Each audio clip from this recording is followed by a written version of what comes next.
Jack, I think I'm in trouble. What kind of trouble? Should I start the car? Is Melody coming with us? I have a few $1,000s in my savings account. We can get by using that for a while. We'll figure something out after that runs out. Whoa, slow down. It's nothing that serious. It's about Melody. Is she the one in trouble? I'll do everything in my power to help her out. She's like a sister to me. Wouldn't that make her my sister? I appreciate the sentiment, but you should really work on your analogies. Sure, if you say so. So what's going on?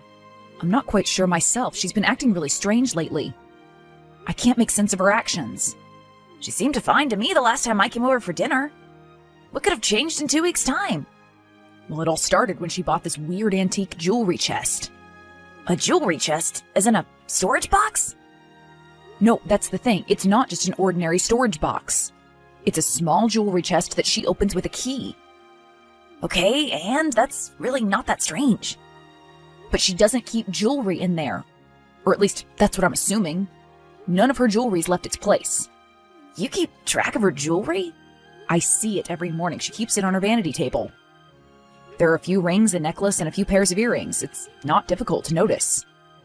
Okay, so what if she doesn't keep her jewelry in her jewelry box? You said so yourself, it's an antique. She probably doesn't want to damage it by using it too much. I would completely understand that, but I swear that's not the case. She asked me to never even attempt to open it when she's gone, not even to take a peek inside. I would also get that. She's the one who bought it. I respect her wishes. But, and this is the most bizarre part of this whole thing, every night when she thinks I've fallen asleep, she gets up, opens the chest, takes something out of it, and starts crying silently. All right, I agree. That is kind of strange. Have you asked her about it? I have, but every time I do that, she gets very defensive and says she doesn't remember doing that. At first, I thought she could have been sleepwalking, so I tried talking to her when she unlocked the chest, but she quickly locked the chest and went back to sleep. We've been living together for 3 years now, and she's never done anything like this before. What do you think she keeps hidden in there? Letters. I caught a glimpse of what she was holding, and I'm pretty sure it was a letter. I didn't want to jump to conclusions, but I'm starting to get worried. Do you seriously believe she'd ever cheat on you? Is that what you're insinuating? I don't think she'd cheat on you using love letters. I mean, come on, it's the 21st century, for God's sake. You just need to trust her more. I'm not saying that she's cheating on me. I'm just worried that she may be in trouble. I don't understand why she doesn't feel like confiding in me. Well, you already tried asking her directly. How about you just open that box? I can't do that. Why not? Well, she asked me specifically not to look. I promised her I wouldn't. I have to honor my word. In that case, should I be the one to open it? I can come over when she's at work. That way you won't break your word. I don't think that's any better. Maybe I should try talking to her again. What makes you think it'll work this time? I don't see another way. All right, suit yourself.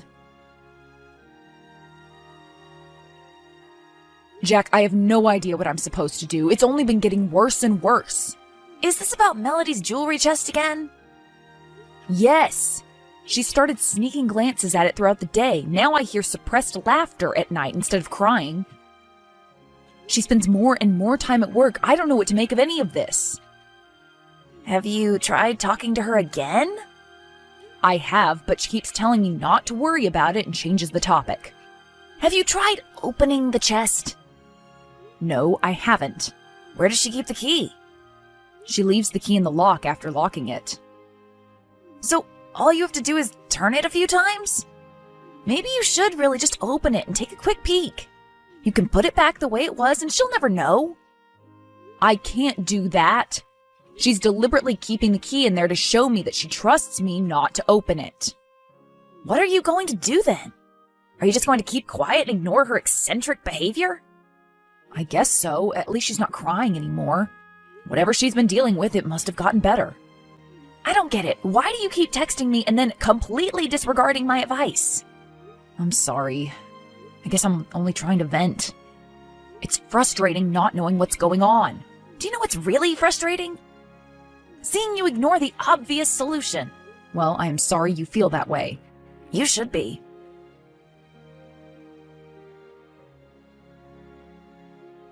Hey, Alan, are you still at work? Yes, why? I'm at your place. I didn't know you were planning on visiting us. I wanted to surprise you. Though I figured you'd be back by now. I finished work in a few hours.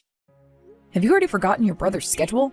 I know we haven't been seeing each other all that often ever since you moved out of state, but that's still a little disheartening. Well, I know something that's sure to lift your spirits. But first, tell me, how's Melody been doing? Has she gone back to acting like her usual self? No, unfortunately not. Well, then you're going to love this news. I opened the chest. What? But I asked you not to do that. Why did you go behind my back? I know you're angry. I get it, but hear me out.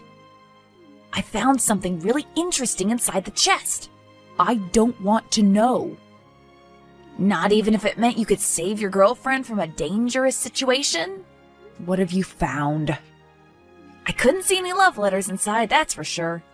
Just a small piece of paper with a random address and a date scribbled hastily on it. And how does that mean Melody's in danger? Isn't it obvious? She's meeting up with someone at night in some remote place in the woods. If that doesn't scream danger to you, I don't know what will. Okay, well, you didn't specify the details. Should we just call 911? I know I was the one saying this was dangerous, but we shouldn't make rash decisions. For all we know, she could be meeting up with her friends or family members. But now that I know where she's going, I can't help but feel worried. What if she really is in danger? And I've been idling this whole time. I should have acted sooner. This note still doesn't prove anything. We should refrain from making a hasty judgment. We could be panicking for no reason. Why don't you ask her about this? I'm sure she'll explain everything. And what do I tell her? That my brother broke into our apartment and opened the chest without permission? She'd be furious. Well, you don't know that. Just try talking it out first. I guess you're right. I should at least give her a chance to explain herself. Exactly. You get it.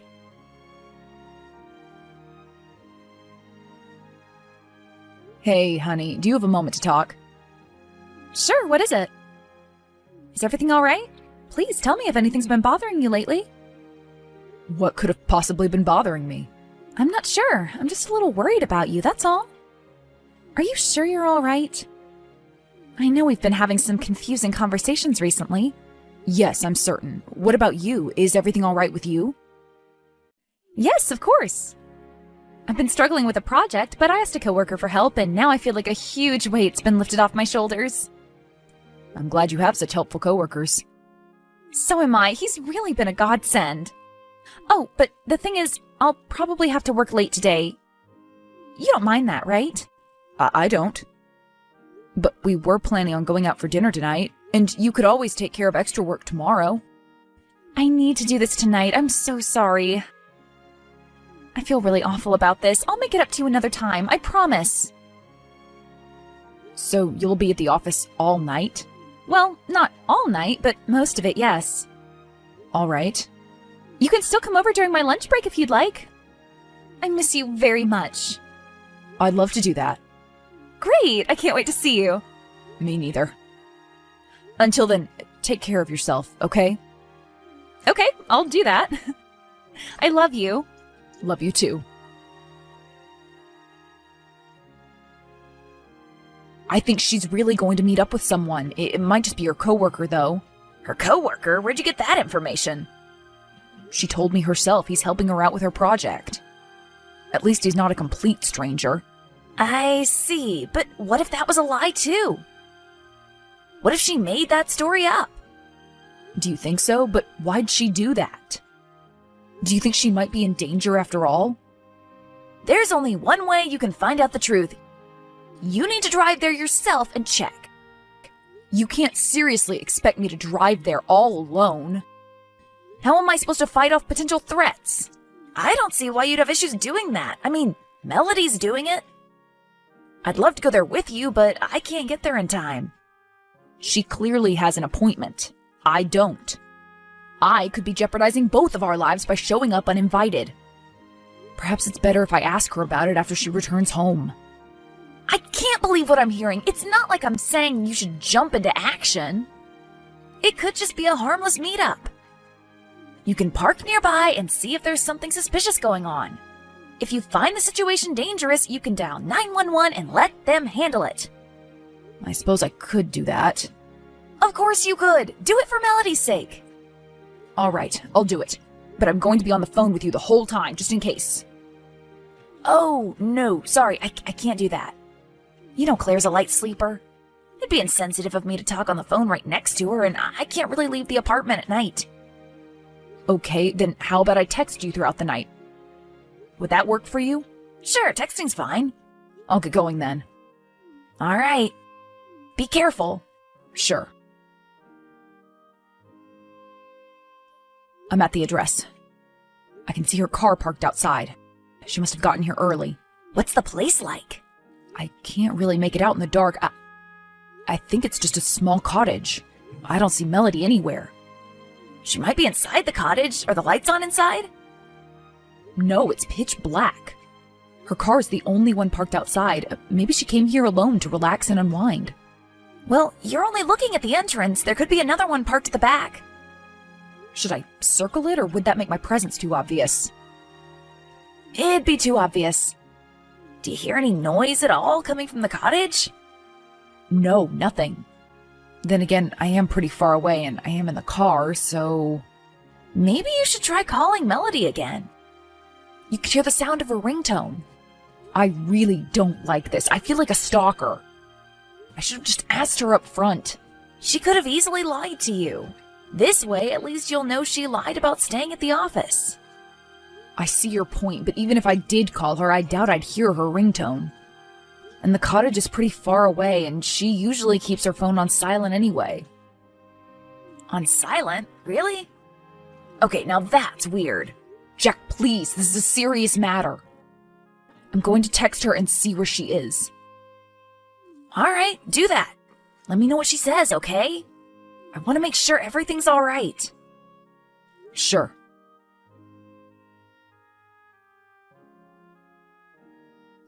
Melody, are you still at the office? No, sorry, I'm not. Could you tell me where you are? I think you already know the answer to that question. I can see your car. All right, then let me ask you this. Why would you drive all the way here at night? I wanted to visit this cottage. Melody... Jack opened the chest. He saw the note with the address. What's the meaning of all this? What's going on? I've been racking my brain, but I can't seem to understand what makes you act this way. Well, you were supposed to find out a lot sooner. But for some reason, it's been almost a month already. I don't understand what you mean. You really have the patience of a saint, Alan. You were supposed to open that chest in a day or two, max. But you kept stubbornly refusing. You asked me not to open it. I know. I was trying to surprise you. I did everything I could to tempt you to open it, but you never gave in. That's why we had to take drastic measures. We? Jack and I. He's the co-worker who's been helping me out with the project I've been struggling with. He had to take matters into his hands and unlock the chest himself. So this whole time he's been in on this? Yes, I'm sorry. Maybe I should have told you the truth sooner, but then it'd feel like all this was for nothing. I still don't understand why you did this. Were you just trying to play a joke on me? Did it get out of hand? No, of course not. I just wanted to organize a fun, surprise proposal. A what? A proposal! You were supposed to open the chest, find the address, drive here at the time specified on the note, and be met with our close friends and family in the beautifully decorated cottage. Then I'd enter and propose. It seemed fun and exciting in theory, but everything went off the rails pretty quickly. I should have just stopped. I am so sorry. So what you're saying is our friends and family members are currently in that cottage? Yes. Wait, let me turn on the lights. Do you see them inside now? I do. I asked them to park by the back entrance. Jack was supposed to keep you busy until we finished setting up. I see. I get it if you're angry. I do.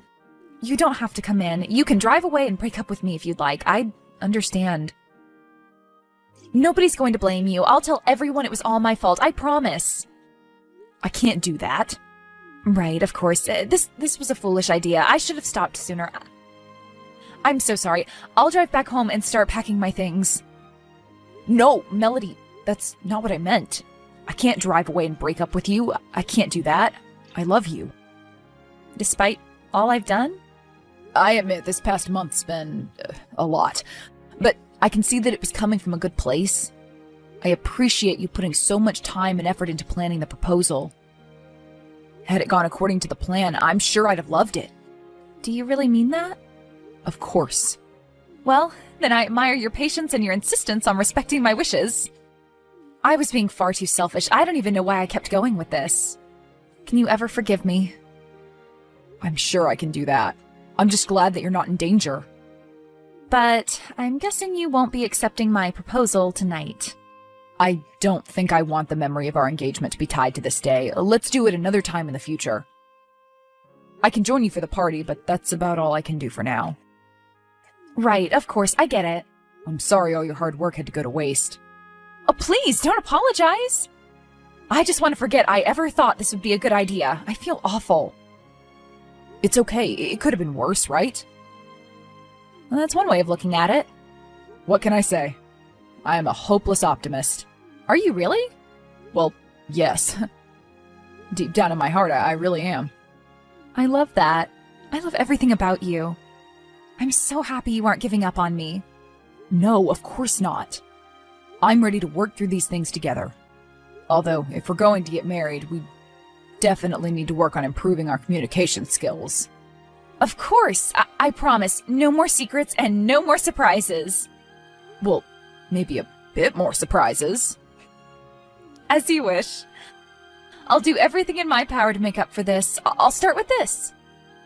Are you holding a gift? I can't quite see from here.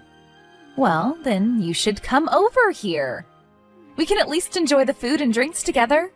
I'll give you your engagement gift despite the fact that you rejected my proposal. All right, thank you. I'll be right there. We had a great time with our friends and family. Nobody even mentioned an engagement. Melody acknowledged her mistakes, and we both worked very hard to mend our relationship. We made sure to communicate our thoughts and feelings clearly, and we strictly forbade surprises that take more than a day to take effect.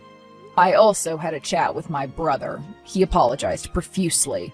3 years after that day, Melody and I got engaged for real. This time, the proposal was much more down to earth and much less exciting. Everything was perfect.